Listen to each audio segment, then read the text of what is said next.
অনেকে আমাকে জিজ্ঞেস করেন স্যার যখন চক্ষু পরীক্ষা করা উচিত।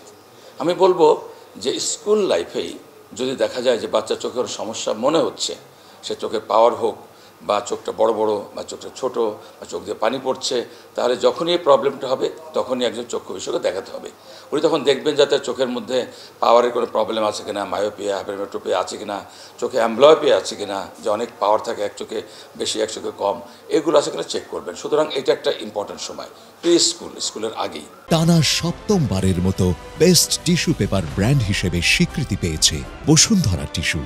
দ্বিতীয় হলো যে একেবারে কম বয়সে জন্মগতভাবে অনেক শিশুদের দেখা যায় চোখ দিয়ে পানি পড়ছে, চোখটা বড় বড় হয়ে গেছে, আলোতে তাকাতে পারছে না, এটা কিন্তু গ্লুকোমার একটা লক্ষণ, কনজেনিটাল গ্লুকোমার লক্ষণ। সুতরাং এসব ক্ষেত্রে কিন্তু অবশ্যই একজন ডাক্তারকে দেখাতে হবে। বাচ্চা স্কুলে গেল, তারপর থেকে তার চোখের পাওয়ার ছাড়া তেমন কোনো সমস্যা সাধারণত হয় না। এরপরে আরেকটা বয়সে গিয়ে আবার চোখ দেখা ইম্পর্টেন্ট হলো 35 বছরের পরে। কেন? 35 বছর পরে দেখা যায় তাদের চোখের পাওয়ার লাগে, কাছে দেখার একটা পাওয়ার লাগে। সবই ঠিক ছিল, কিন্তু কাছে দেখতে পাচ্ছেন না, একটা পাওয়ার লাগে, তখন যেতে হবে। তখন আরেকটা গুরুত্বপূর্ণ বিষয় হলো গ্লুকোমা ডিটেকশন।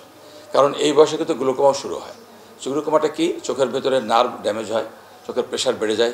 এগুলো কিন্তু ডাক্তার সাহেবকে বলতে হবে, ডাক্তার সাহেব নিজেও দেখবেন যে তার চোখের ভেতরে কোনো গ্লুকোমা আছে কিনা। এরপরে হলো ডায়াবেটিক রোগী যদি থাকে, প্রতি বছর 2-3 বার করে চোখ দেখতে হবে। কেননা ডায়াবেটিক রোগীদের কিন্তু চোখে ইনফ্লামেশন বেশি হয়, চোখে ছানি পড়াটা দ্রুত হয়, চোখে গ্লুকোমা ডেভেলপ করতে পারে, চোখে রক্তক্ষরণ হতে পারে, রেটিনোপ্যাথি ডেভেলপ করতে পারে, অবশ্যই তাদেরকে দেখতে হবে। তৃতীয় হলো বয়স 60 বছরের পরে।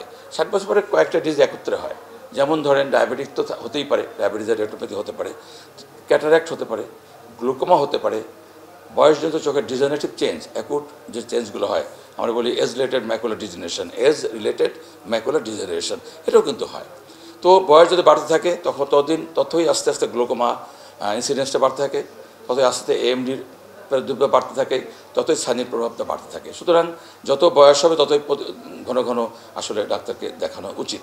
তাই মনে করি এই 4-5টা স্টেজে আসলে চোখের ডাক্তারকে দেখালে আশা করি আপনার চোখ ভালো থাকবে এবং আনএক্সপেক্টেড কোনো খারাপ কিছু হবে না ইনশাআল্লাহ।